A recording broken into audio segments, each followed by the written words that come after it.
All right, YouTube, we are live. You've got us first as always. We're just going to get all the other stuff going, and then we're going to roll with the show in just a few seconds. So keep yourself put there. And we are live over on the network. Here we go.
Yes, it is. Indeed. It's Thursday night. And Thursday nights only mean one thing around here. That it's time for some Cave Crew Radio. Ladies and gentlemen, live from my cave in Windsor, Ontario, Canada. I am DK. I am elated to be here, as always. Whether you're watching or listening, I must tell you, it was pouring rain today. And then it was snow an hour later, and it's all supposed to melt again. Don't you love March?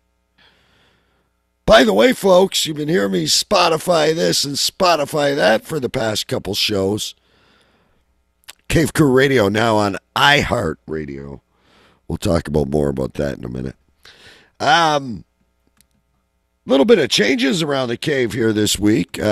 Big B, his chair is empty, and I'm assuming he went to jail for that parking ticket that we were talking about last week. So he is not here. However, I do have the return of someone special. Let me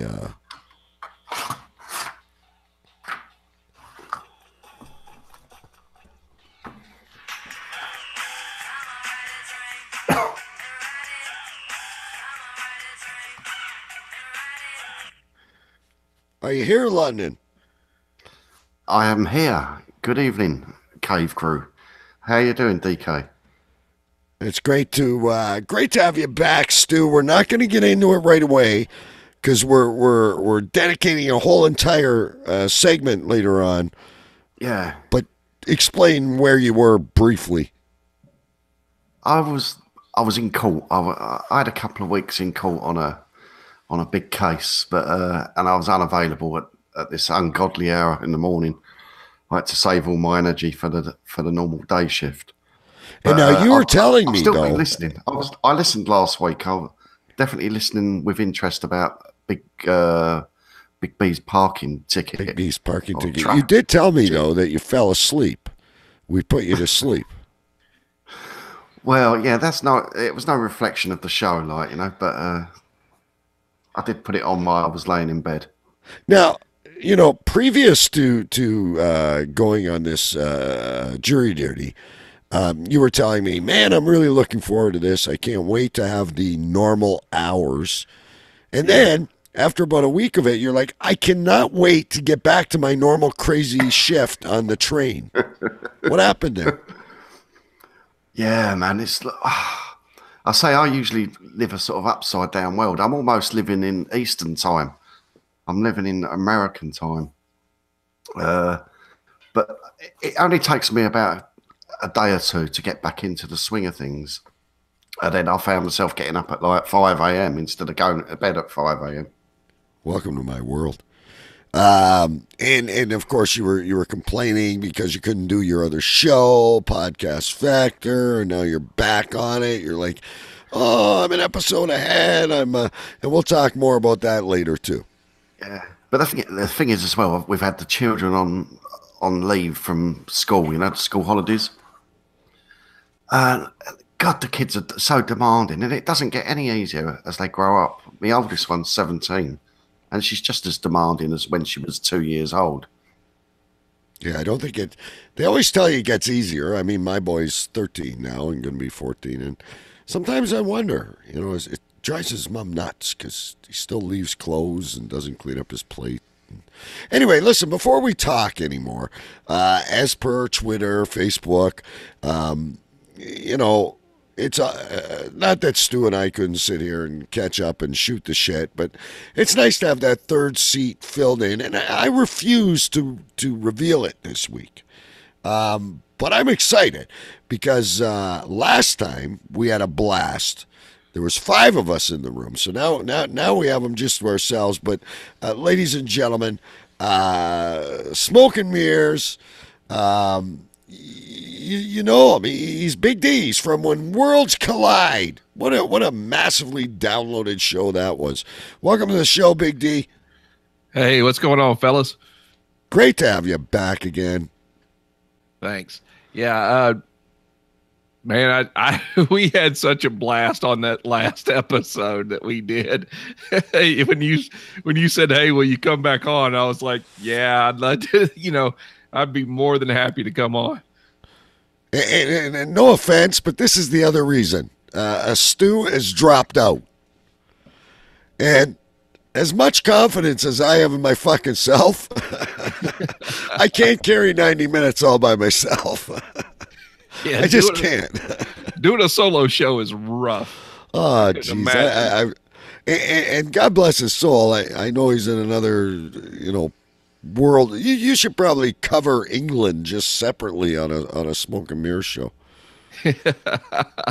There's a lot of interesting stuff that comes out of England, and maybe if I get a chance to go over there this fall, we'll go around and maybe take a look at some of the places where I say take a look. And Cindy a look anyway. Yeah. Fill them in, Big D. You can't see. Just for the people that don't know you, we're not joking. Like I joke about my hearing and my memory, and well, that's all true stuff too. But you're legally blind. Yeah, I'm completely blind in my right eye, legally blind in my left. And folks, go back and listen, because for the people that listen all the time, we're not going to repeat the same stories we've told. But what he does with comic books, he reads stories on his shows. You know, he's following along with us here. It's not Braille, is it? No, I've got a humongous monitor that sits in front of me about 1.5 feet away. And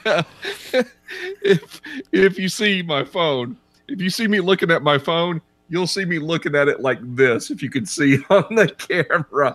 I have to put it about 1 inch away from that left eye. So it's, man, it's funny to look at. I know it's got to be funny for people that don't, you know, that don't understand, but it's just kind of my life, you know. And again, I don't like to get serious too often around here, but it's inspiring. Your laugh is contagious. Your sense of humor is wonderful. Like you said on your other show this week, how passionate you are about podcasting, and you can tell. But, you know, you wake up with a headache, folks, deal with it. It'd be a lot worse. Yeah. Cindy always says that I got the ultimate card to play at the end when somebody's talking about having a crappy day. Yeah. Because I just go, well, at least you're not blind. Yeah. I mean, I guess the only thing worse is speaking to someone at a funeral. But I mean, someone's sick in a hospital bed. It's always a very uncomfortable conversation that you have to have. But you can just go, well, you know what? At least you can still see. Yeah. And it gets you out of it. It's like the ultimate man card, the ultimate hall pass. It was funny. We were in the store yesterday, and a guy came up because I had my stick. And a guy came up and he was like, does that really work like on that Daredevil show? And I just busted out laughing because, what do you say to that? So I just kind of explained to him how it worked. And he was genuine. He just didn't know. And I would rather somebody come up and say something like that than act like I don't exist. Yeah, because you're still, and those of us that know you, I mean, we haven't had the privilege of meeting you in person yet, but and how would you recognize me anyway? I guess my voice, right? Yeah, your voice is pretty distinct.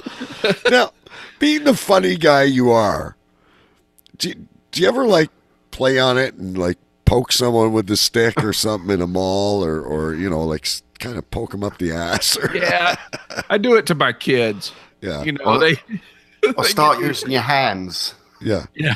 Oh, jeez. Oh, the shit you could get away with. I don't know if you ever saw this, but we did a video for Bro Ron's where I went into a store and tried to buy a gun. Yeah. Well, And you're going to have to share that video with us.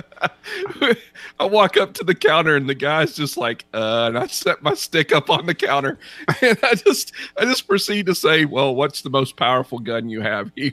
Yeah. How good is the zoom? So, yeah, I've talked to Cindy about doing stuff where I go through the grocery store and just see if I can get away with putting stuff in other people's carts. You could be a YouTube sensation, man. I'm telling you, these are the people that make the money. Yeah, you need to be going into and leave the stick, and someone puts you outside like a lingerie shop or something like that. Or if someone has a loaf of bread in their cart, just kind of grab it and start flopping around with that, and then put it back. We could be your writers. Yeah. I'd be in prison in no time. You know what? Some of the shit I see that people get away with on YouTube, and they're getting paid for it at the same time. They gotta. Who cares if I get sued? I'm making $5 billion on YouTube advertising right now. I don't need. I can buy an island to escape to, and here we are. Oh, yeah, get a quarter here, a quarter there. Yeah. Yeah. We need to get you a GoPro or some kind of hidden camera on you and yeah, I don't know. You walk into the female changing room or something. Or I don't know guys, if I can get away with that. Well, you guys are old enough to remember, when we're kids in the comic books and shit. They had those secret agent pens and stuff that had the cameras in them. Could kind of use that stuff. He's always disappointed that the X-ray glasses didn't work. Yeah, I know. Or those stupid sea monkeys. What the fuck, man? What were they? Brine shrimp or something? I don't know. I'm so gullible to that stuff. Or you order the chest of the little green soldiers, and you're like, oh my god, there's like 4,000, and they're like the size of your thumb. Oh, those were the days. For our younger listeners, just Google it. Yeah, no, the sea monkeys were my favorite. I remember I bugged my dad. And, back in those days, there was no Amazon Prime. There was no next day shipping. It was like 8 weeks, 9 weeks later by the time you got the thing in the mail. It wasn't a package, and it was like magic. Yeah. Yep. It's like whenever you had to send away box tops to get something. Yeah, in the cereal boxes when they're actually used. I told my boy about that. Actually, we stumbled across some Cracker Jacks. I hadn't seen them in a long time. This is a while ago, but there was no toy in it. There's no toy in the cereal anymore. I used to get in so much shit from my mother because you like that cereal? Oh, yeah, Mom, this is my favorite cereal. It was just the prize I wanted to get out of it. You dig your hand all the way down because it was always in the bottom of the bag. Yeah. Why is there cereal all over the floor? Oh, shit. I feel like I'm in a time machine tonight. I don't think they're allowed to do that anymore, are they?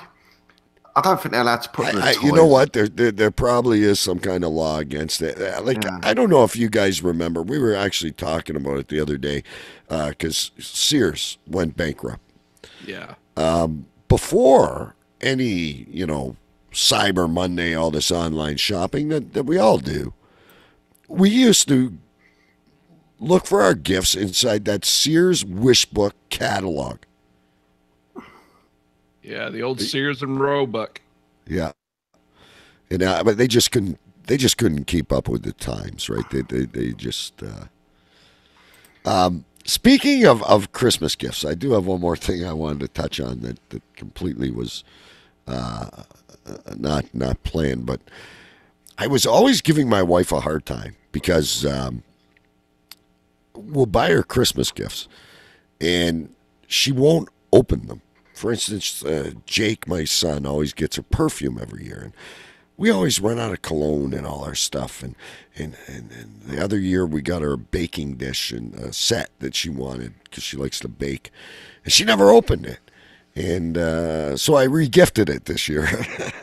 But that's all I wanted for Christmas. You might not have heard, Big D, but I'm a recovering infomercial addict. I had my credit card taken away from me, and I love infomercials. Well, I did for Christmas get Copper Chef pans. Yeah. I haven't used them yet. I was so excited to get them, and I haven't tried them out yet. I was going to ask if your egg slid right out. I'm dying to try it, and that's why I bring this up, because last night we were driving home. I picked my wife up from her job after I'm done work, and I was saying, I always give you a hard time about that shit, but I haven't used my Copper Chef pans yet. And I really was like a little kid getting Billy Blastoff on Christmas morning when I got those Copper Chef pans, and I haven't touched them yet. Yeah, I got a sister-in-law that was banned from QVC for a while. I literally, she took my credit card, and I'm not ashamed to say it. I don't stay up as late as I used to, but I would watch. It would be infomercial and chill for me. Everybody. I would infomercial and chill, and that ShamWow, that poor dude, the Billy B or whatever his name was, he got me every time. my favorite was the slap chop. Yeah, yes, but then you buy the shit. Like, I've got them all. I've got the magic bullet. I've got that secret steamer. I've got the thing you put in the microwave that makes it taste just as good as a barbecue. All that shit. None of it works. Yeah. And all of this stuff takes up so much space in your kitchen, DK. You must have a huge kitchen there. No. Trust me, everything's buried in cupboards and stuff. But everything's supposed to save space, right? It's like the steamer I bought because my wife hates the, cleaning the floor. So one year I bought this magic steamer floor cleaner. Thing worked for about 10 minutes till the AA batteries died. But anyway, I severely digress. Big shout out. I think we got Cindy, the other host and the better half of Big D, in the chat room. CJ, the bad guy from Bogota, as we like to refer to him. We got to have him back soon. Ever since Choo Choo Mania, you haven't suggested that, Stu. I was laying low after my, after my win. It's like a Chris is bridge over troubled water. CJ's the host of Ron Real, and I always want to say Grit and Grace. It is Grit and Grace, right? I don't know. I think of I get everything mixed up with a TV show. Those were good times, Stu, weren't they? Whenever you was hanging your head in that trash can. See, more people saw it than you think. You guys thought that, oh, that's just another dumb idea DK came up with. Hey, as long as I'm not the one vomiting, I think it's a great idea.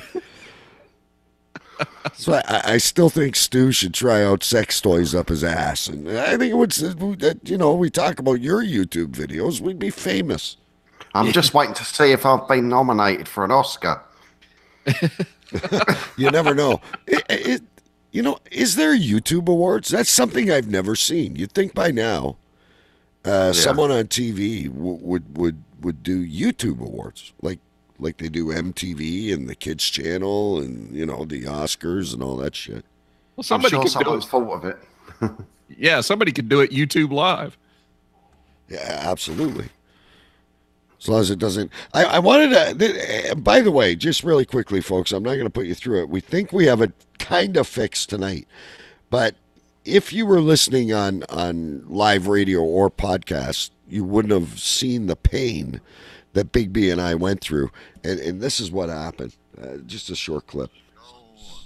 The hell is going on? Hang on, folks. We got a fucking echo. Repeating yourself already? Burst. Okay. Something is. Yeah, we just went into a proverbial echo.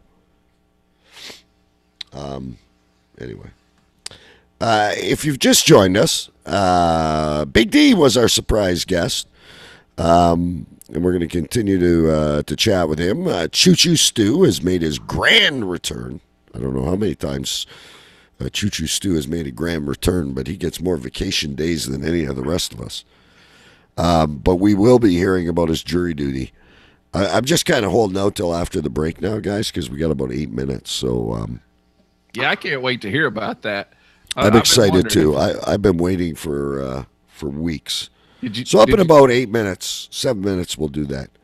Did you get a good solid masturbation story? What is outside of Burger King or something? We actually do have a very good masturbation story. You know what? Let's we can break the rules, and so we got more stories. But I think it was Stu actually posted this one on the Cave Crew Radio Facebook group, and it was better than any masturbation story I've heard in a long time. I thought we'd, no pun intended, beaten that one to death.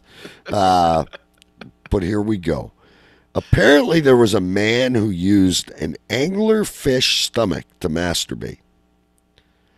Lo and behold, his dong gets infected. Now, it's always the title that gets us hooked, right? Yeah. And then it always gets better. A Japanese man. Good old Japan. Everybody's gunning for Florida now. Tried masturbating with an anglerfish stomach. What the hell? So, we pause and you make jokes about ugly women or ugly men or whatever. I've never seen an uglier fish than an anglerfish. Was he trying to sword fight with that little thing that dangles on top of its head before he did it? Well, he literally gutted it. He literally used the stomach. To ensure that the stomach wouldn't infect him, he doused it with ethanol and salt, which are two ingredients you wouldn't want anywhere near your genitals. I wonder at what stage did he, he was gutting this fish and maybe he was going to eat it or whatever. What stage did that little light bulb just shine and think, do you know what? And he looked. I'm thinking he wanted to masturbate the entire time. He was sitting on his fishing boat, and then all of a sudden he got this idea. He felt a little bit randy, and he starts looking around him to see if anyone's watching, and then tries this thing out. Because what would make you do that, DK? DK. DK has no problem masturbating with just his hand. Thank you very much. I've got my preference between left and right, sometimes two. Yeah, I've seen all kinds of videos, and there's all kinds of tricks, grapefruits, all these other things. We actually had the grapefruit chick on who did that. What the hell? She does a blowjob with a grapefruit, man. I'm not getting into it, but that's why I could legally go on medical leave just for the things I've learned through my life doing shows. Maybe he was looking around the kitchen at the time and sort of going through the cupboards, and he was looking for that watermelon that he can no longer find. And then it just Why don't you just mash a banana? Like, it's just got to be something feels better than an anglerfish. Like Vaseline. Anyway, he soaked it in this ethanol and salt. He allowed that mixture to settle so any of the nasties in the belly would be truly gone. And then he put on a glove. So he's protecting his hand. His girlfriend is covered. He's got a jimmy on. He grabs his stomach. And he did his thing. We don't need to explain what he did. However, I guess it didn't go well because the doctors diagnosed him with, and I don't think I'm going to pronounce this right, urethritis. It's an inflammation of the urethra. Put him on a course of antibiotics. Doctors answer for everything. They believe he caught a parasitic infection. During his wank. The man also had to keep applying ointment to his penis. I think salt and vinegar would have just done the job just as well. You don't need a fish stomach. Everybody's got rotten bananas sitting up on their counter. Just mash one up and lube up with that. I hope he used rock salt and there were like parts of it stuck in there. Oh my gosh, I'm gonna need a pillow just for my dick tonight. I'm having rock salt. Talk about friction. Have you ever done it on the beach, by the way? You get sand in there, it's nasty. Yeah, it's raw dogging it after about 5 minutes. Oh man. And we talk about a lot of crazy people, but you must do a lot of weird things. It's kind of like how, they talk about gateway drugs and shit like that. That's beyond the gateway to masturbation. Start with a little shampoo in the shower. You find out that, the Vaseline works better. Maybe some Nivea cream. I don't know, Noxzema.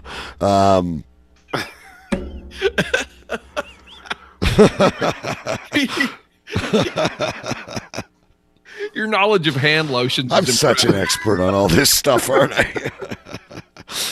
But wait a minute, Big D. You're the one that's blind.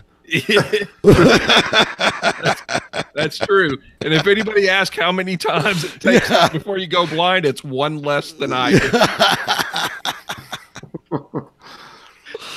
Oh, shit. Anyway. All right, here's what we're going to do. Let's take a break. I just wanted to kill some time, and that story did it.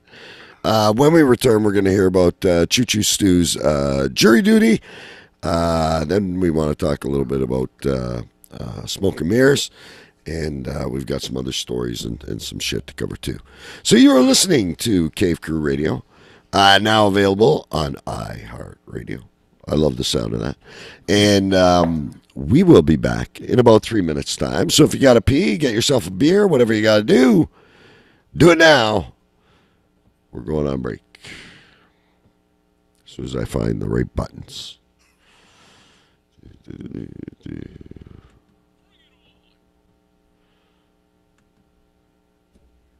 I think they're having problems hearing it go out, the music and stuff.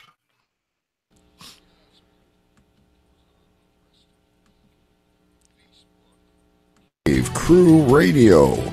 Join the Cave Crew Radio group on Facebook 7 days a week, 365 days a year. Find out where the stories come from. Where are the ideas plugging in? Cave Crew Radio on Facebook. Join today. Don't forget Twitter at Cave Crew Radio. Sheriff's Department, how can I help you?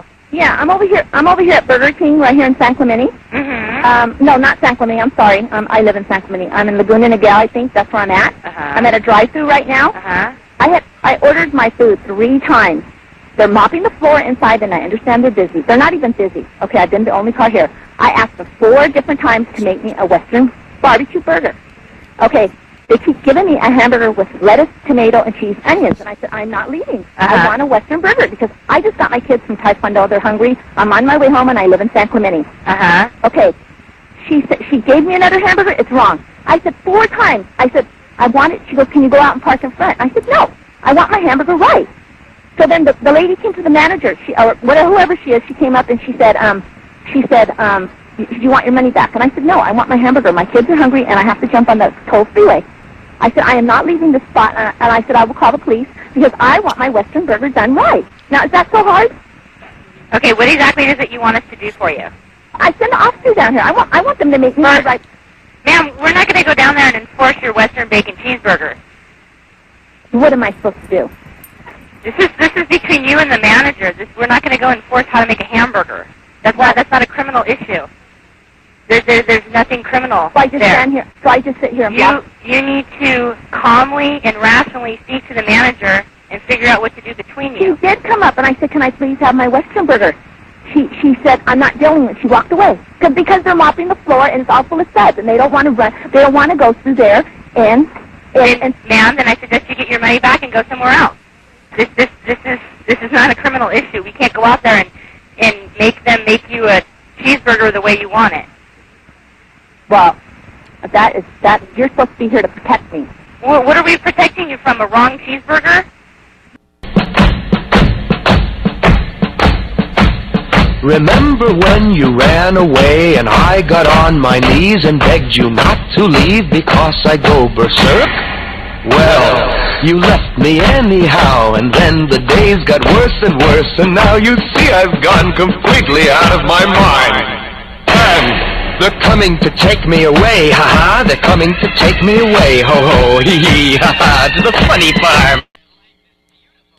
You know,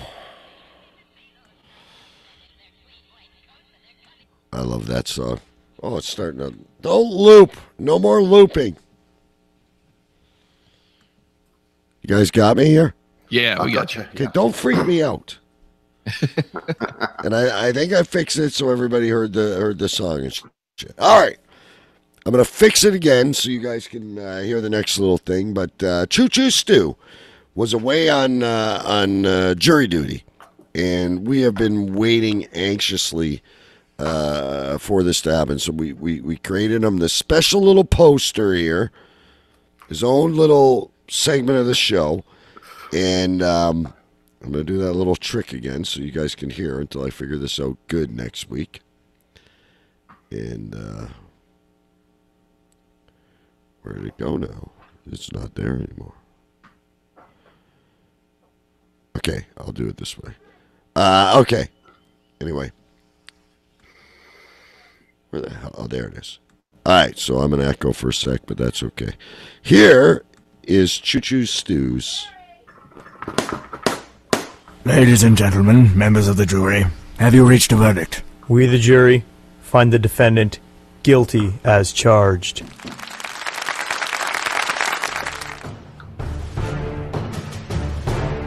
Jurors are charged with the responsibility of deciding whether, on the facts of the case, a person is guilty or not guilty of the offence for which he or she has been charged. The jury must reach its verdict by considering only the evidence introduced in court and at the directions of the judge.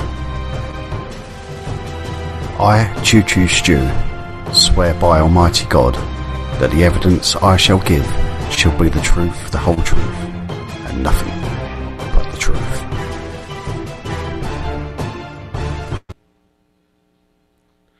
There you go, Stu. I wanted you to feel important. Great intro. That. Great intro. Now, I want to be clear about this. I did not come to you and say, we got to hear all about this. We got to hear the dirt. We want to hear about these jurors. No. This was you saying to me, I want to tell you about some of the people that I interacted with on that jury. First of all, because we do have listeners, obviously, in the UK and Ireland and Europe and stuff like that, but a lot of people in Canada and the United States.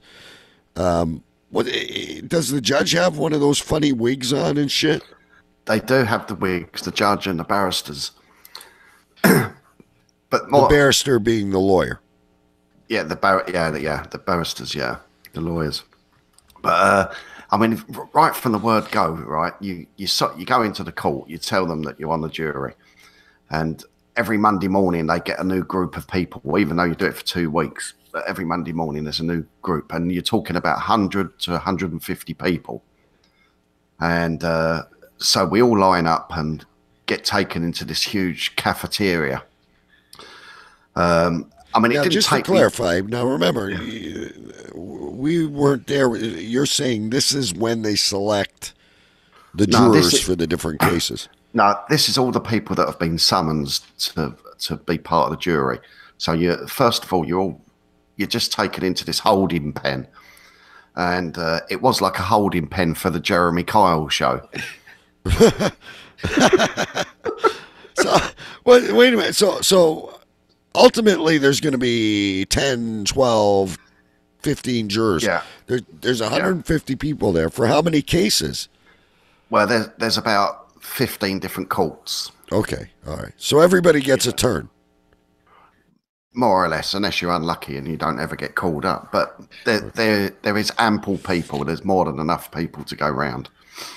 So after watching the introduction video and listening to the short spiel that they tell you about the jury service, I head off and discover the little smoking area that they've got. It's an outside area, but you can't go anywhere, you know. Well, it's like blocked in. It's blocked in. It's blocked in. They're always so awful, these places. So I go in there and I meet with a veteran second weeker. So he's going to show you the ropes. Yeah. And this guy, he just came forward with loads of information that I've just watched a video about saying never discuss your case with anyone, you know. And then this geezer's going up to me. He's going, I'm on a murder trial and the geezer's guilty and this, that and the other. And then within I'd say about 2 or 3 minutes of talking to him, we've gone from his murder case to him doing DIY in his house. Like he was talking about his ceilings. And then from his ceilings, I'd found out his wife was going through the menopause. Now, wait a minute, just real quick to sidetrack. Fast forward to you on week 2. Were you the same way with the rookie? Were you going stir crazy? I said, you know, and they went, yeah. I said, oh. So the guy wasn't really nuts. He's just been sanctioned for so long that he just wants someone to talk to. It sounds like they treat you worse than the criminals. Do they give you bagels and tea, or? They did, and it's funny. Once I was chosen for a case, after every tea break you have, every lunch break, you have to get escorted back to where you started from, to this big cafeteria, and everyone's got like their own court usher that deals with the jury. And our one was like a school teacher, and I'm surprised they didn't have us holding hands as we're walking along. So they have a string attached to all of you, one of those wrist bracelets. So when they take you to the court, every door you have to go through probably about 20 corridors to get to your court, and each corridor has got its own connecting door with a code on. And so our usher had this like pen and paper and a notepad, and she's flicking through every time she got to a door. And I think Are they volunteers too? Or are they, well, not volunteers, but is that like a job you get summons for, or is that an employee? Nah, they're professional people. But every time she's going, right, what door are we on? And then she's tapping in the Sounds really code. fucking. And it wasn't, and it never worked. And we was taking a piss out of her. And then she'd say, right, you're going for a break, and it's now 10:20. I'll come back and get you at 10:40.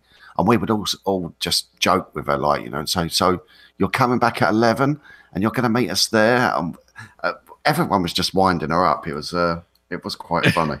Was she like an old maid type of? She wasn't. I mean, she acted like she was an old maid, but she was probably in her 30s. But yeah. So I'm trying to picture this though. Like so this sounds like it's like out of a James Bond movie, or you're in the Queen's Royal Palace or something. Like these are not. I don't know how much you can tell us, but I know you said the guy was on a murder case, but are all these cases like, criminal? Yeah. They're all there. It was a criminal court. They're all there for serious offences, as far as what I could work out. So now, did you, when you were in the court, were the witnesses, or not the witnesses, but the people being charged, the defendants, whatever they're called, you actually saw them? They were on the stand with you? Oh yeah, we saw them, and when the usher walks you through the different corridors of the court, that's all to protect the jury, so you don't have to meet any of the family, you don't have to meet any of the people that are being prosecuted. And when they let you go, they weave you through all these corridors, and then you go out the front door like everyone else. So all of a sudden they don't know you. You've been cloaked. Yeah. I mean, there was a girl that got intimidated by someone that was on a case, and they ended up like getting arrested for it, But it is funny because because if the person's guilty, they get taken to jail. I imagine but if they're just on bail, whatever, they're free to go out down to the local cafe and go and get lunch, and you can actually meet them, and quite often do outside.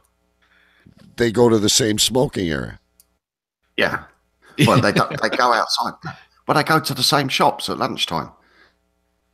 Which is pretty bizarre, really. See, I always thought, like, when they had again, maybe I watch too much TV and shit, but I thought, like, once you're on a trial, they kind of keep you segregated, like keep you in a room, maybe bring you lunch in there. No, I mean, they do. They keep you segregated until the end of the day, or until you got your lunch break, and then you're free to mingle, more or less, like once you get out of the court. So they tell you, like, don't talk to the press, don't talk to anybody, don't. But you're outside in the real world, and you go home at night to your wife and family. Yeah. It's pretty bizarre, really. So what happens if one of these killers or something's out on bail and they just decide they're going to follow you home? Well, they could quite easily, really. It's not rocket science to do it. Someone can quite easily follow you, and no wonder you guys are having an exodus out of fucking England. Like, I can just imagine. Are you going to eat those fries? No, Bubba, all yours. I'll tell you what was worrying. So when you go into the court, the jury have to be sworn in. So you pick up your chosen holy book, or you affirm, and I'm Choo Choo Stu, and I swear on this, that, and the other. Well, the geezer next to me, right? I thought I almost started laughing. He couldn't speak English. You got a Muslim on. Sorry, that's my Quran. No, it was like I don't know where he was from, Bulgaria or something like that. And I think everyone was quite stunned, and the judge made him say it all over again. If it wasn't bad enough that he had to read it out once, so he had to go through it all again.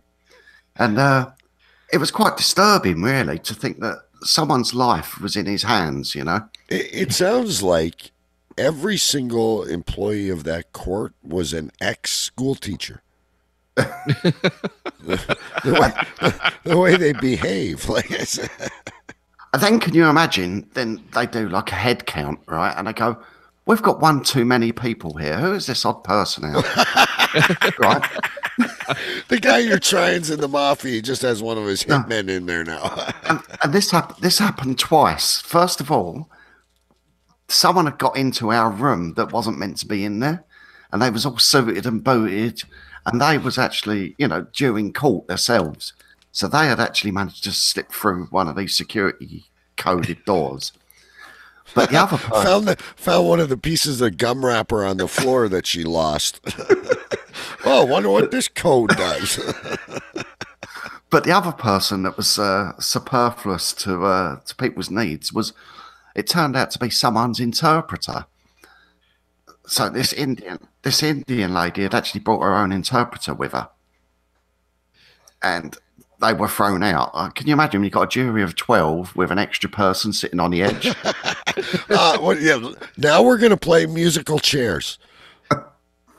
Now, I wonder if they do us the same luxury. If I'm taken away in a Turkish prison or something, they're going to give me an interpreter. I don't think so. I think there's only one thing they're going to give you if you're in a Turkish prison. Oh, you saw that movie too, right? Yeah. Anyway, so carry on. I want to hear about more of these people you met, because you told me there's all these. No, so there's lots of waiting around as well there. There's people doing jigsaws. I found a little TV room upstairs that no one had really found, or hardly anyone had found. But now, also, before you carry on, are these behind coded doors too? Or no, some of these, this was just off of the cafeteria. You could sort of roam around. So it's a free area. Yeah, so on my first day, I did find all of these, daily TV shows. I found myself watching all of those. But also, you had let's say, the least intelligent juror there, right, had suddenly decided to, and she was sitting there around a table of about 10 people, but she had found this quiz book, and all the answers were at the back. So she was starts saying, right, we've got biology now. And although she was only really reading it out to 10 people, you'd have people right at the other end shouting out answers. Oh, this is how bored we are now. We're fucking playing Jeopardy out of a Reader's Digest. And the poor lady couldn't pronounce a lot of the words, and she's going, "I've never heard of that, have you?" And she's looking at me, and I go, "Well, yeah, everyone knows that, whatever it was, Can you spell it for me? Literacy. I've never heard of that. I imagine you got to make your own fun, though. See, that's the. Yeah, I mean, the only liquid refreshment you were allowed to take in the court was water, and it had to be in their own plastic cups. So I did wind the woman up, and I went to go in the court, and I had my flask of coffee that I took with me every day, and the court usher went mental. She's going, "You can't bring that. You can't bring that." And I said, "Okay, but is it okay if I bring my popcorn with me?" And the poor woman had no sense of humour whatsoever, You should have just snuck it in under your shirt. And then while somebody's talking, you just hear the crunch of potato chips. Look over there, Stu. Or like a kid in the theater, start throwing it at the witness on the stand. Boo! Just throwing popcorn. What I did do is every day I took a packet of mints and I decanted them into my pocket, so that I didn't have to rustle about, and sort of I was leaning into my jacket pocket and taking out a mint every now and again. Now, do they give you a notebook, or are you supposed to remember everything that's thrown at you? No, there is notes there. And there is plenty of paper, but all the paper and all your notes have to be left in the court. You can't take them out. But at one stage it got a bit boring, and I decided to give myself the job as the court artist. You were the sketch guy.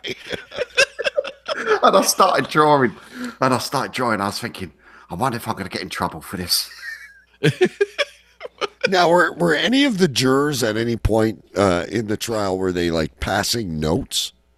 No, well, me and the guy next to me, we was writing stuff down, and then just sort of like discreetly showing it to each other, like, you know, on our table there, you know. So, so you go through the case. You hear the whole. Did you? All in all, as an experience, would you chop it up as something that, hey, I'm glad I went through that. Was it interesting? Definitely. Yeah, it was really interesting, and some people I'd heard that they've asked them to stay on like a third and fourth week, and to be honest, I was ready to go and volunteer. I quite enjoyed it. So it's purely voluntarily. It's voluntary. You don't get that massive $12 a day like you do here. Oh no, Yeah, no, that's what they do. It's Now, not what a about your voluntary employer? Was your employer paying you? Like, do you have a thing in your contract where you get called? You get paid like a basic amount from the court, and you claim the rest back off your employer. So we yet to see whether I'm going to get paid or not, but I should be, hopefully. Well, I imagine that's like one of those things. Like, if you get some, I think some things employers don't have a choice. Yeah, no, they do have a choice, and some people lose money or make you take vacation or something. So Yeah. so here we go. We go through the whole trial. What's it actually? I mean, without giving any details, I don't want the bobbies to come haul you away or the beef eaters. Her Majesty's Secret Service or anything. Then you go to I imagine a secret room where you have to decide, right? Yeah, you're locked in a deliberation room. And now from there, you're not allowed to leave, right? Until you come up with a verdict. Yeah. Like there's no, Fred Flintstone, the whistle goes off. Barney, we're out of here. You're in there till hung jury or no hung jury. Well, you're in there. I mean, we did actually have to break up and return, after lunch or something like that. Or we all went out. We all went out for a cigarette, even if you didn't smoke, because everyone had to stay together. But they don't want you to talk to each other outside of the room. No, not about the case. No. So you see where I'm going with this, Big D, is everything is sworn. You'd think they'd be put in solitary confinement and brought a microwave burger or something for lunch. Yeah. It's like, don't breathe a word outside of these quarters through the 15 secret doors with your personal escort. But when the lunch bell rings, it's recess. All bets are But it's off. funny. We all started interrogating each other as part of the jury, because the first of all, as we started deliberating, I just stood up and I just said, well, look, before we discuss it, let's see how we all feeling about the case. Are we going guilty, not guilty? And we went around the room and stuff like that. And then I said, well, I'm not really going to change my mind. And then people started questioning me, but why do you think that? But why do you think that? And I said, well, I do, because the evidence I've heard, blah, blah, blah. So we was almost in arguments with each other. And a fellow juror of mine who I used to chat with quite a lot, he said, yeah, I'm definitely going guilty, and this is why. And I said, yeah, okay. So he got in there, they started questioning him, and he folded straight away. And right under pressure. He's done. Right under pressure. I said, what happened to all your, he's guilty. Anyway, yeah, it's a bit of a farce, really, because even if you know they're guilty, you can't always put them down as guilty because there's not enough evidence. Yeah. You can't, you're not allowed to go. And that makes sense. You got to prove your point, right? But now here's my, I don't know what else to do. I keep going to TV references, but like a Big Brother, where eventually one person's going to come out, but they form. Do you find yourself forming alliances? Trying. Okay, we're at 5-5, and there's 3 stray votes. Yeah. No, we was 12-2 at one stage. Oh shit! Well, that's we were 6, half and half, and 12-2, and it was roaming around, But to be honest, I just stuck with my guns the whole way. I said I could be here for a month and I ain't going to change my mind. So I wonder if you have people that just say, I'm sick of this shit. Yeah. Oh, I'm sure some poor bugger's future. One way. Well, you can look at it two ways. It could be a guy that deserves to be free, or a girl. Yeah. Or it could be a guy that deserves to be sent for a long time. And there's just a dude going, you know what? Mama's making meatloaf. Yeah. I'm going with the status quo. Yeah. Well, that's exactly what happens. So did your side win in the end, or did you end up? Well, it depends which way you look at it. But the thing is, I stood up and I said to everyone, does anyone think this guy didn't do this? And everyone agreed with me that, or they thought they had done it, all right? And yet basically he got off of it because of the evidence. Because the evidence, everyone knows that he done it, right? But there's just not enough evidence to prove it. Sounds like a game of Clue. Yeah, it's quite bizarre. It is quite bizarre. I have one more question, because I know there's a couple other characters that you ran into. But so let's say the jury comes in, because I've never done this. I find this interesting. If you're bored, fast forward. Unless you're listening to us live, then you're fucked. Anyway, so the jury says guilty, not guilty, whatever. Does the judge then have the ability to overthrow the jury? Or if I chose to be tried by a jury of my peers, does the judge, is he the commander-in-chief? Does he have the last say when he lays down the grovel or whatever it's called? I don't think he does. I think they just guide. I mean, in our situation, they just guide to go on the evidence, and they're not going to say I don't agree, because it'd be pointless, wouldn't it? So I think a lot of the stuff you see in the films and on the TV is not strictly kosher. Well, from what I understand, and I don't speak to this with as much authority as I do masturbation, for instance. You have a choice. Do you want to be tried by the judge, or do you want to be tried by a jury of your peers? And I often wonder if the judge can still step in and go, I'm the big fella. I think what it is, they go to magistrate's court initially, and they can be tried by the magistrate, and then they say if they're not guilty, if they plead not guilty, then it goes to the Crown Court, who then where you get tried by a jury. And again, I find myself having so many questions. I'm sorry, folks, but how much scrutiny do they put you under? Let's just say prejudice to a race, just to make it easy, or you hate women, or you're just biased about something. Do they question you? Like, do they try to weed you out from a certain case? Absolutely not. No. So they're just like, I like the bald guy, and you're in on this case, and you may fucking hate whatever it is who's up there. And the poor chap is fucked. Yeah, they're fucked from the start.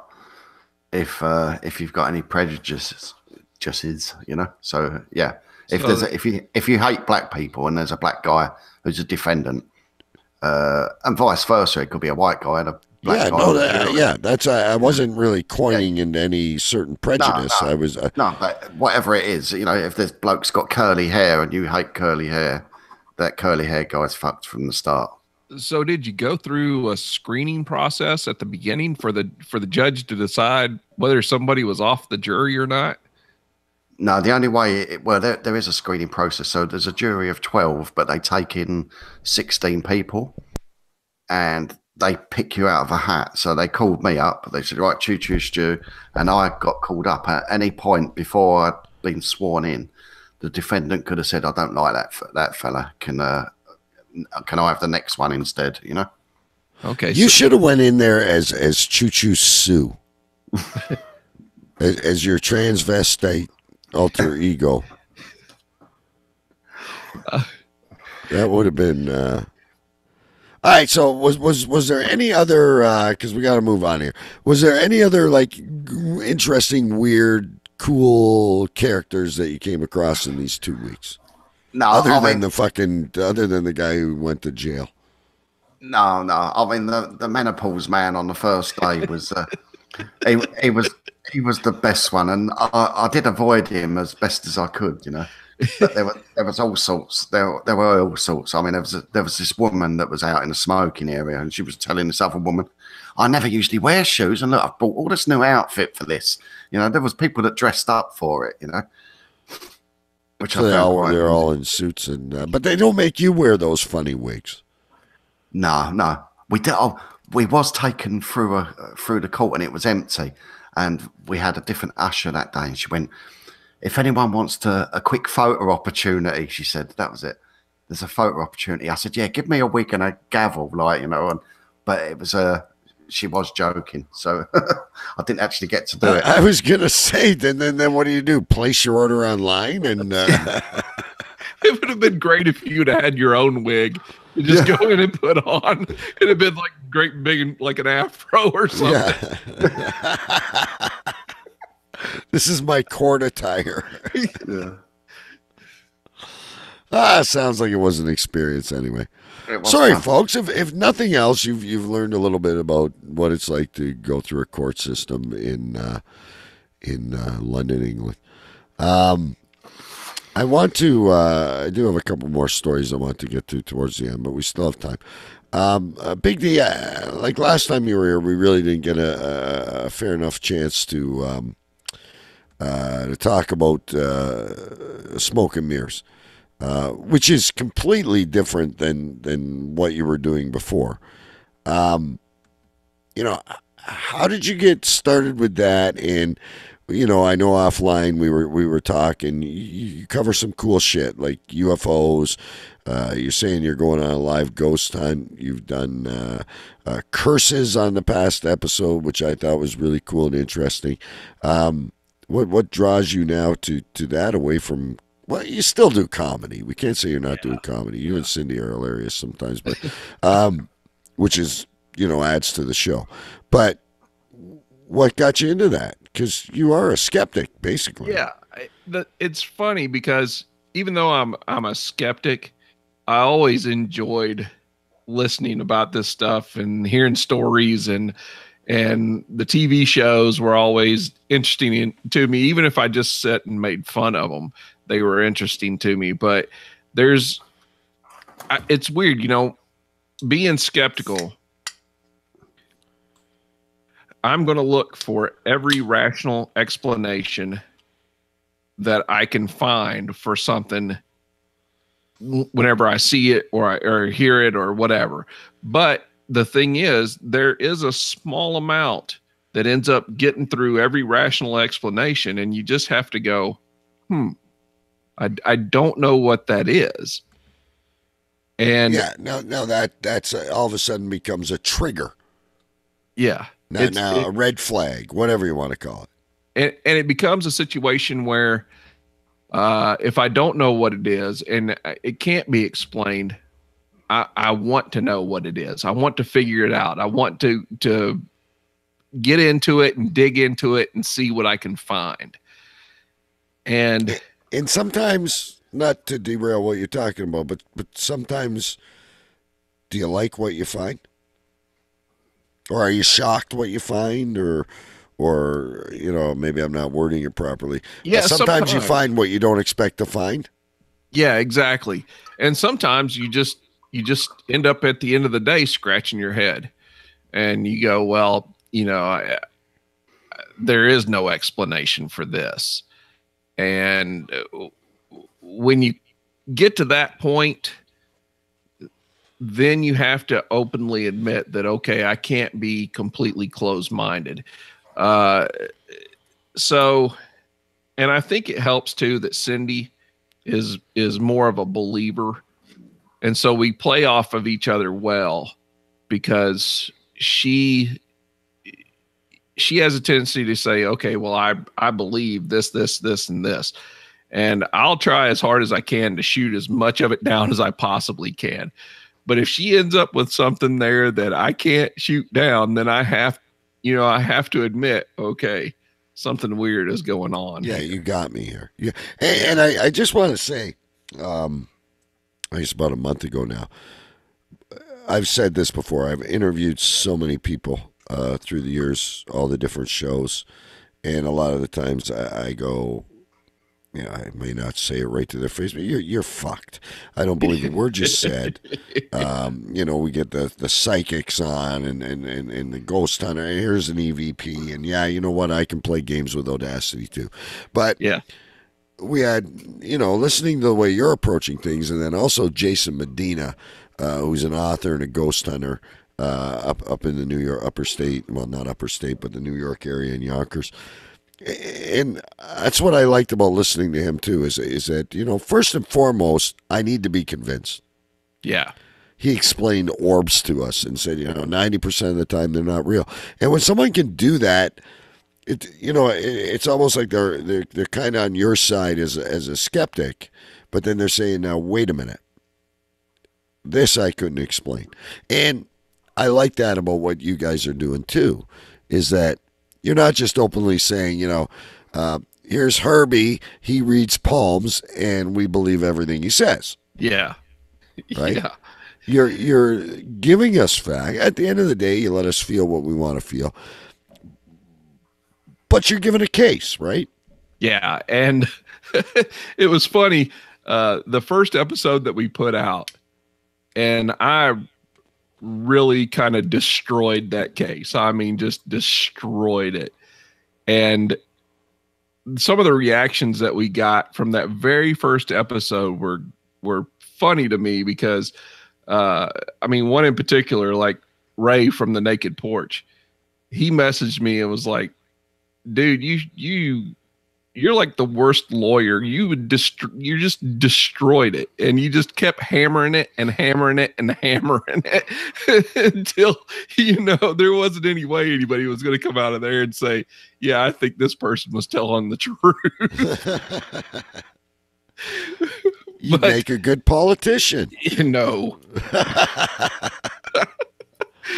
Sorry to interrupt your flow there, but I was actually sent on a special assignment, a ghost hunting assignment by Cave Crew Radio, probably a couple of years back now, where there was an article on the internet about I think it was the top 10 haunted pubs in England, and one of them happened to be quite local to me. So, and this had a haunted toilet. So every time the ladies... Listen, we have our niche. It's whatever works, especially if it's not me doing it. every time the ladies... it was in the ladies, and every time the ladies sat down in the cubicle, someone touched them or something like that. So I was sent off on a Wednesday lunchtime or something to this pub and asked if I could go and have a little look around the ladies' toilets. I think if we get a chance to come over there this fall, I may go around and tour all those haunted pubs. You're gonna have to go. I honestly forgot. Al, the producer, my awesome co-host on Distraction Point. You have a new homework. What show was it we sent Stu to the haunted washroom? I want the audio for that. Now, what I want to know is, did you actually get to go in there and sit in the ladies' toilet? Oh, I did go in there. I did have a look. Yeah, I mean, fortunately, there was only about 4 people in the pub at the time. Oh, so, okay. I was going to say it's the best part of the whole thing, Big D, is that I gotta say I don't come up with these ideas for me to do personally. I chicken out. I'd go, fuck no, I'm not doing that. But I come up with all these ideas, and Stu is generally a good sport right across the board. He's like, sure, I'll do it. Got freaking whiskey in the jar. I'm in. Yeah, but now when you initially approached this show, because your background thus far in podcasting, radio, whatever we want to call it, is comedy and weird news, and very similar to what we do. And and you're in this, what's your comfort level going into this? I mean, obviously you're doing something with your wife. That's cool. You're sharing a passion. But what's your comfort level going into this from a comedy perspective? I'm pretty comfortable with it. It took me a long time, and it's funny, the story behind how I ended up getting Cindy to do it, or actually I didn't get her to do it. I was looking for somebody that was the polar opposite of me. She made you think it was your idea. That's the way everything works. We're all married. You don't have to teach us that. So like 3 months I was putting out a call. Okay, I'm looking for somebody who's a heavy duty believer to do this show with me. Here's the concept. And she started saying about a month and a half into it, I think I could do it.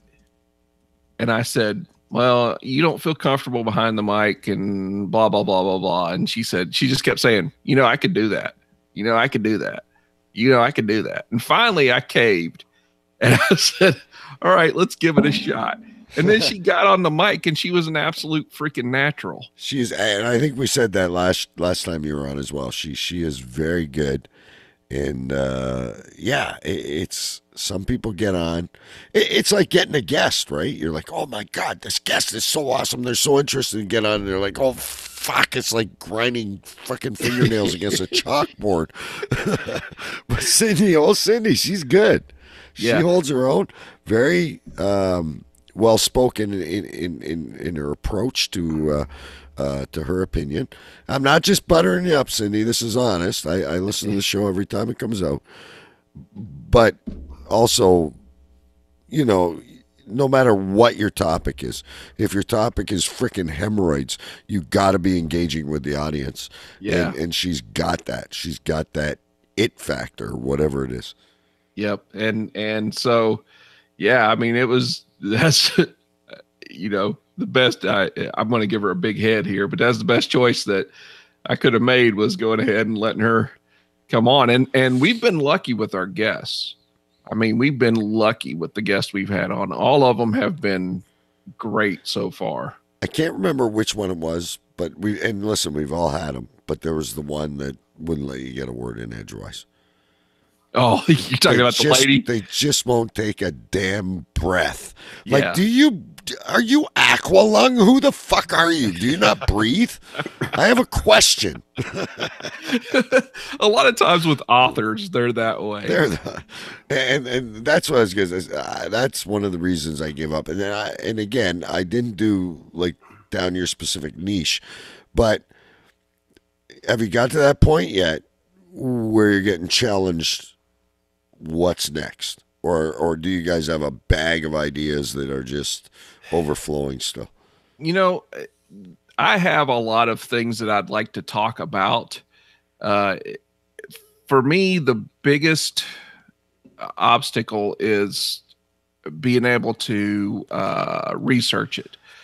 Because of my eyes, I'm not able to really focus to try to read for longer than about 10 to 15 minutes, and then my eyes start to hurt.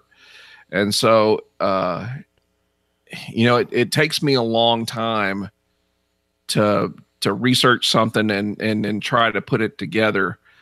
And another thing too is I always try to talk to Cindy to say, hey, what do you want to talk about?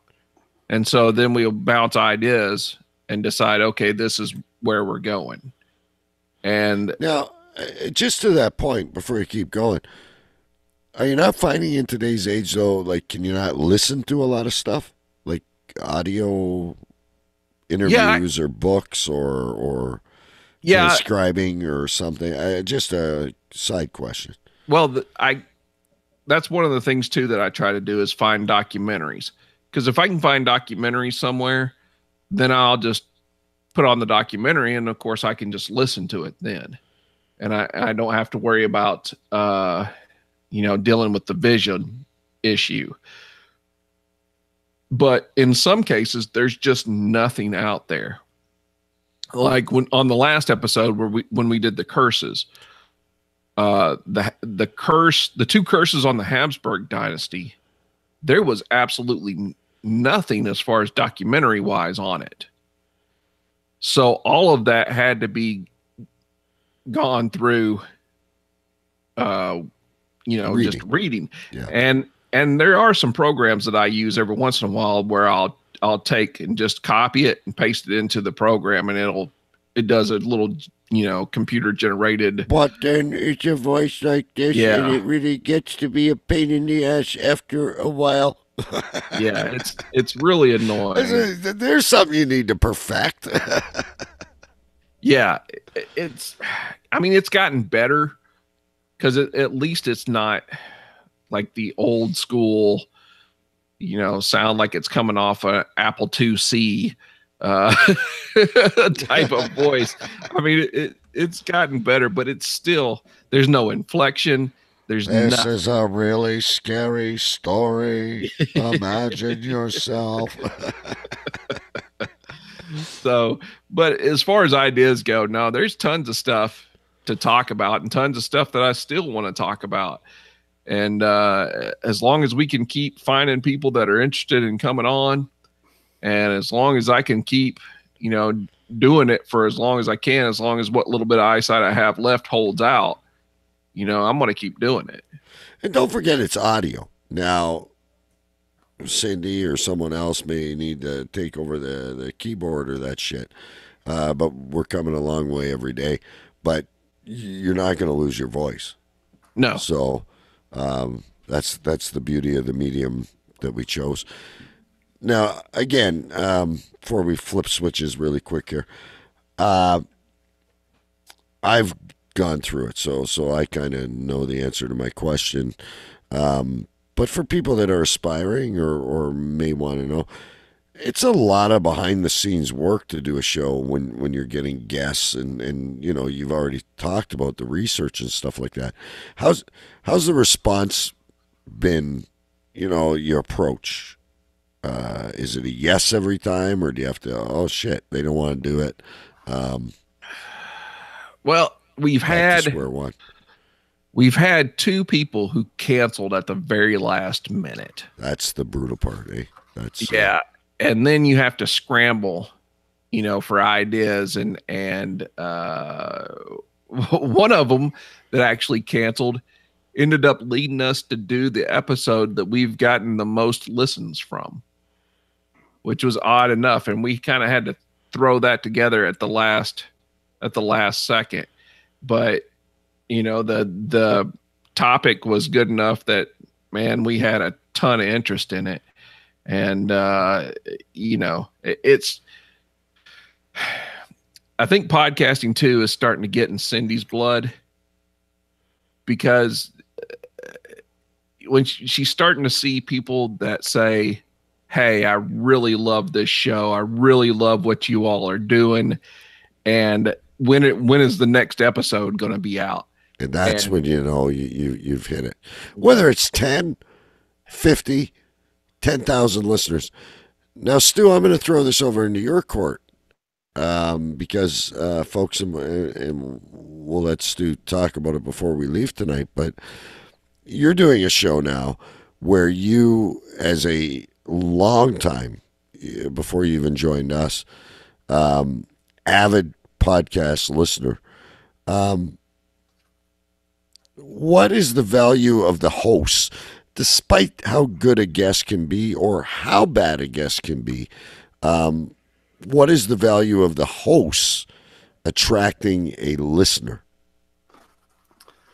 That is the $1 million question, really.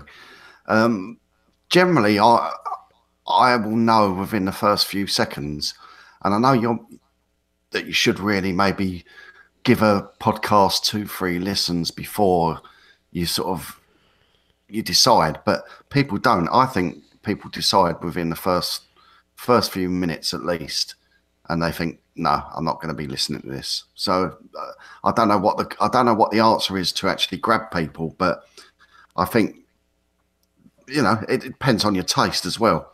But I can listen to a podcast that might be really bad sound, as funny as it does sound, but it might be still a great show. And I've come across a couple like that are terrible sound, but I'm thinking, no, these guys have got something. So, and you've obviously got the chemistry there between you two. Well, and see, this is where I'm going with this, Big D. This is what I was hoping to pull out of the question. Is I believe you have, let's say, Mr. Jones on your show this week. Yeah, you might get the most hits you've ever had. But ultimately, what turns people off or brings people back on the positive end of things is the chemistry of the hosts. Yeah. No matter what the show's about, no matter who the guest is, no matter where you're going that particular week, the ultimate thing for a loyal listener is they either like DK, Big B, Choo Choo Stu, whoever. I'm banking that, you've got whether you want them in or not, you've got a pretty solid following. And I know I'm going to garner some listens from that. But the ultimate mission of it is, and don't get me wrong, I love having you, and that's why I ask you back, because in the end, I think if you're having fun, the people detect it, and that's why they come back. But in the end, if I want someone to listen next week, it comes down to me, Stu, and Big B. Yeah, exactly. And so for you and Cindy to fear, the guest canceled. No. Don't worry about it. You might lose the people that were counting on listening to that guest, but the true followers who are with you thick and thin, in and out, are listening to you two. Yeah, and my voice on the intro. Yeah, exactly. Yeah. Hey, I'm not gonna lie. I reached out to you because of your voice. I thought, man, his voice is perfect for this intro. And that was the reason I reached out to you for this intro. I mean, it was it just, in my mind, that's the way I heard it. And I will tell you, because I don't know, people listen to us and think, oh yeah, big people, big stars must have got paid. Just be so humbled and thrilled to be asked. Made me feel like a big star. Yeah. Just to do a little part like that. I think it's just the love for what we do. Yeah. And then, my respect of you, of course.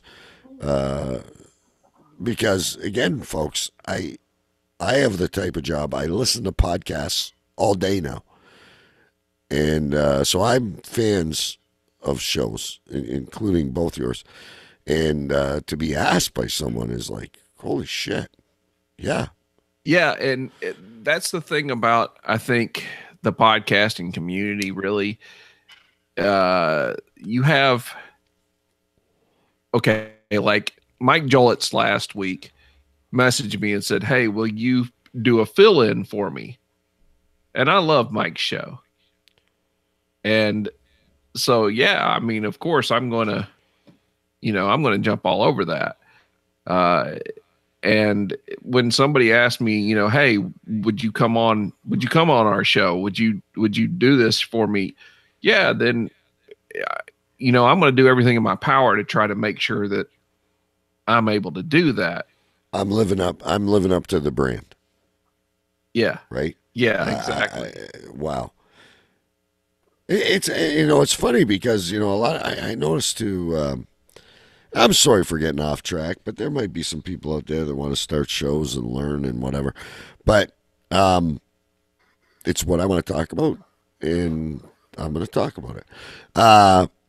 Anyhow, everyone's always, how do you grow your show? How do you grow your show? In so many other businesses, your competitor is your enemy. Yeah. Sure enough, you want to know what they're doing and know what works. But I just find, for the most part, excuse a few, but the majority, this is a really supportive industry, if you want to call it an industry. Yeah. For the most part, it's a hobby for most people, but it's a very supportive group. Yeah. And your best voice is all those other people. Yeah, exactly. Because once you get a reputation, and if people, especially if people like what you're doing, but if you get a reputation for being a dick, I mean, it's going to end up killing you in the podcast game. Yeah, they'll bury you. They'll absolutely bury you. And I think we all kind of learned that along the way. Our egos get in the way. We're all doing the same thing, different shows, different topics, whatever. But we're all trying to climb Mount Everest against the big guys. And I'm not taking away from any single person that listens to this show, because you all mean the world to me. And I know I'll probably never speak to like 1% of you. I wish I could. And trust me, I'd take the time to do it if you reached out to us. But this group we have is sure, I'm watching what you do, you're watching what I do, but for the most part, very supportive as in comparison to other, like maybe, well, Big B's not here to speak on it, but music or, other things. Yeah. And, I can point to a few podcasts that, where they decided that they wanted to make an attack on other specific podcasters, and they got buried very quickly. But it's show's gone in a day very quickly. I mean, if you get poked a little fun at, tongue in cheek, it's often free advertising. Yeah. But a malicious attack is just not done. We're all in the same boat. Yep. And and that's why I'm such a huge fan of this Pottern family. I don't even know if they thought it would come out so strong. But hey, anyway, of course, as always, which I always mark as a very successful show, is when we don't get to a lot of the things I had on my list. Although I do want to announce, and I won't get to go to the story, but I was listening to the radio on the way home, and I messaged the boys. This is before I reached out to you, Big D.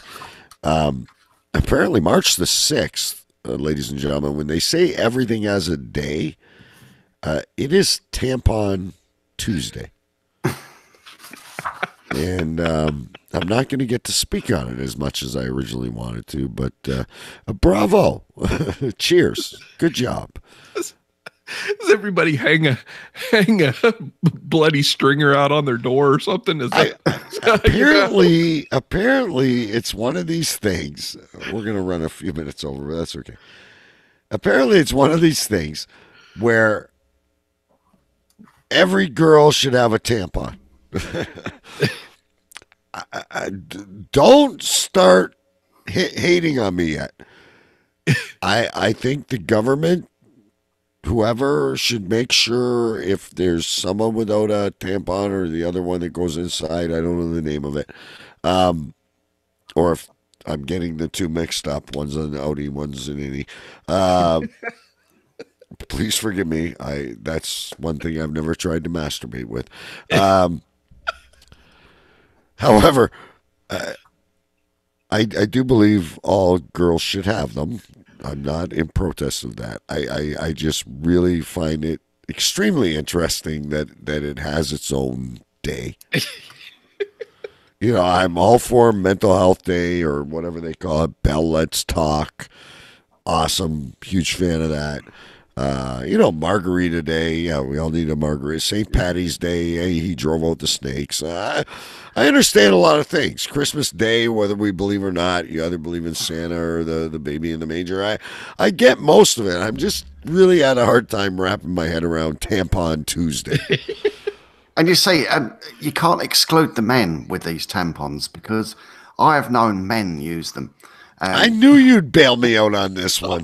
No, coming from the catering industry, I was a chef for many years. Oh, please don't turn me off food. I don't eat enough as it is. No, chefs suffer from a common ailment, and it's called chef's arsehole.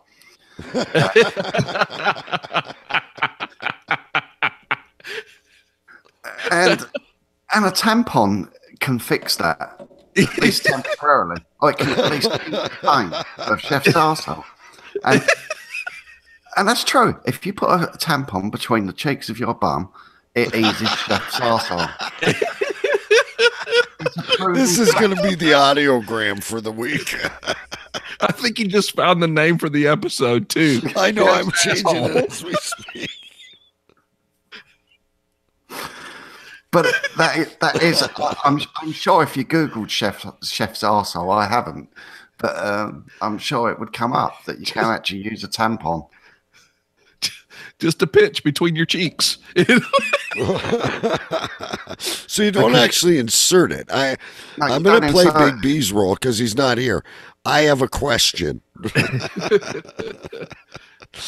You don't actually insert. I'm thinking of shit now. Whenever I'm thinking of getting anywhere near there, you don't actually insert the tampon. You just place it between the buttocks. Yeah, I'm only going on hearsay as well, but yeah, of course you are.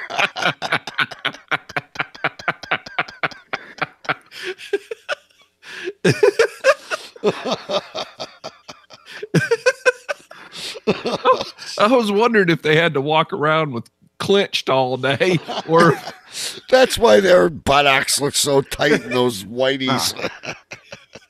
No. And they're clenching a freaking tampon in between their fucking butt cheeks. If you dip it in baby oil for a few seconds, it should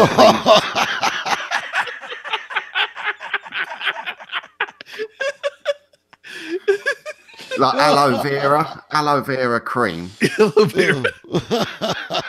It helps with the burning. Oh shit! Perhaps that's what that dude should have done with the stomach, the grouper stomach, or whatever kind of fish that was.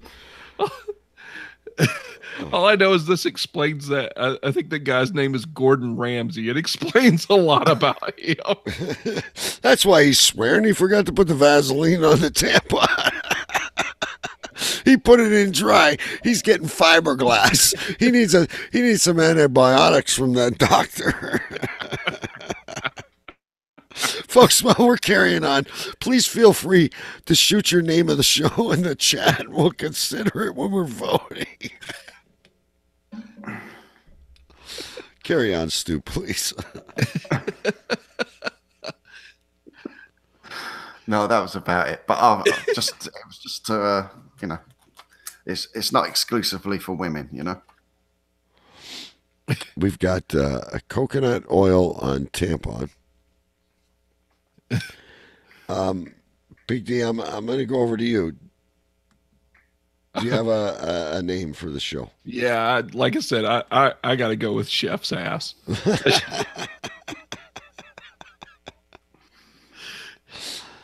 And I just carried that one step further. I just went and infected dong and chef's arse. Yeah,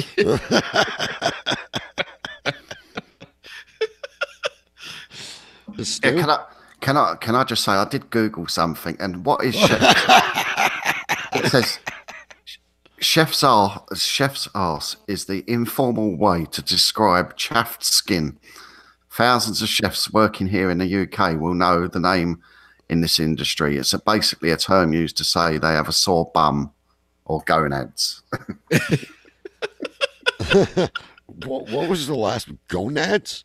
Yeah, that's testicles, isn't it? I'm not sure it's used for that, but so basically it spreads. Do you have a name, Stu? And I'm going to check the chat. I'll just go for chef's arse. Yeah, I think that'll catch us a lot of downloads. What a surprise! Cindy Googled it too. See, they write us off as stupid comedy. All right, listen.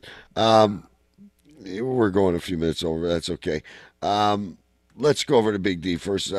Big D, so what is cooking in the next week or two as far as you creatively, and where can people find it? Yeah, we got a new episode of Smoke and Mirrors going to be out by this coming Tuesday. And other than that, man, just working on some comics, trying to get some more written. Got a Kickstarter coming up here, hopefully before long. And if you want to find us, you can find us at www.paraphiles.net. That's Parafiles. And you'll find Smoke and Mirrors, and you'll find a lot of videos where we've teamed up with Jason Prater, who was on the show probably 2 shows ago. And he has an interesting bunch of videos called Paralopedia, which goes through and tries to explain a lot of the things that people assume are paranormal. And, just a ton of stuff there on that website. So you can find us all there. And I will say, folks, that you know me. I like to laugh first and foremost. And this is my escape from everyday life. But I am a huge fan of Smoke and Mirrors, and I do listen every time it comes out. Stu, what do you got cooking over there other than coming here and making my night? Well, I've got a new show, as I've said before, and it's called The Podcast Factor, and where I suppose it's a sort of lazy podcast because I'm clipping other people's shows. I've got a new episode dropping. I'm going to try and keep it to Sundays. Now I've finished on the jury service. I've got a bit more time, so I'm going to try and drop a show every Sunday night. Fresh from the Monday morning commute. And you have got to be the worst fucking promoter I've ever met in my fucking life. I'll speak to it for you. Podcast Factor, folks, like we alluded to earlier, Stu is an avid podcast fan. And again, I'm not lying to you. This is another show that I thoroughly enjoy. Yeah. What he does is he plays small clips from about 4 or 5 different shows, different genres. Next show is what? Crime dramas. True crime.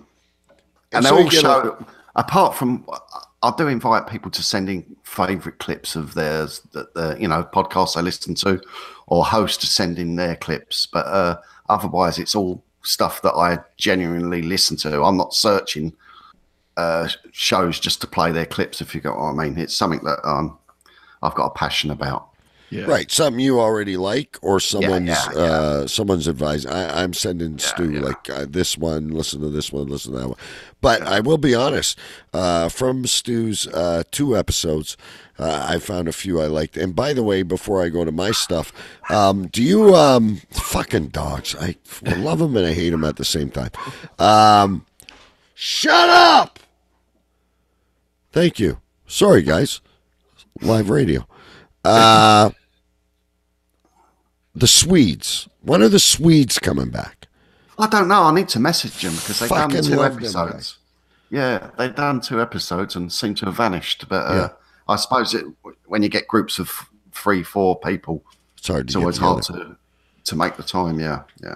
And I was just thinking to myself, because Podcast Factor also is airing here on the Cave Crew Radio Network, because we have a 24-hour stream that we run, and I'm just holding out. We're going to start airing it before or after Cave Crew Radio. Well, it won't be live, it'll be recorded, but we're trying to get a block. We should talk to you, Big D, and this isn't something we'll do on air, but you should come on over. We don't charge any fees or royalties. 25% of your PayPal. No, but you should come over too, because we run this little stream constantly, and we're trying to make a little family. Yeah, sounds awesome. Yeah, we'll talk off air. I have, fingers crossed, it's been a couple weeks. Again, yeah, sometimes it's rough to get the shows out, but we are fully committed. Al, the producer, and I, the magnificent Al, the producer. I have I'm very fortunate to co-host a show with him called Distraction Point, which is kind of similar to what we do here, but so much different. It's the video feed is on Facebook Live, and then we are also live on audio and podcasts as well. And we have a lot of fun over there. So if you get a chance to listen to us live or download Distraction Point, wherever good podcasts can be found, I'd appreciate that as well. So I promise, I swear, as Stu did in the jury, there will be a new Distraction Point coming out this week and regular shows. So there you have it, folks.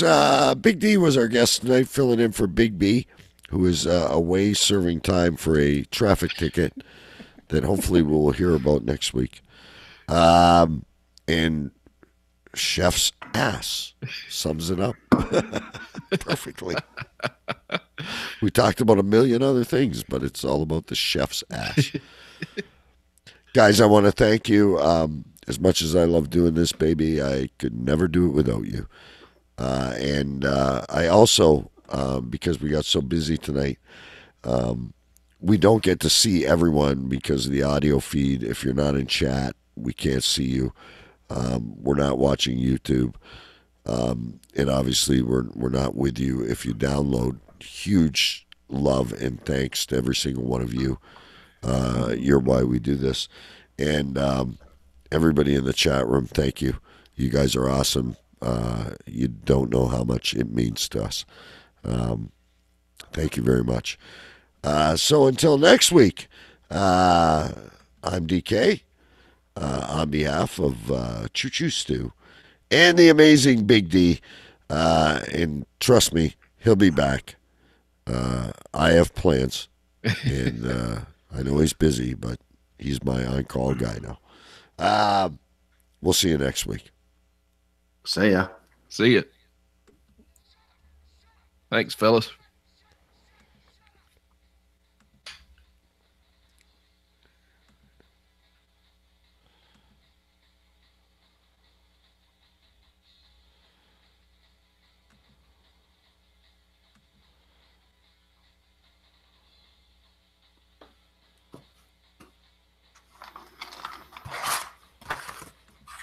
I don't know where that speaker went.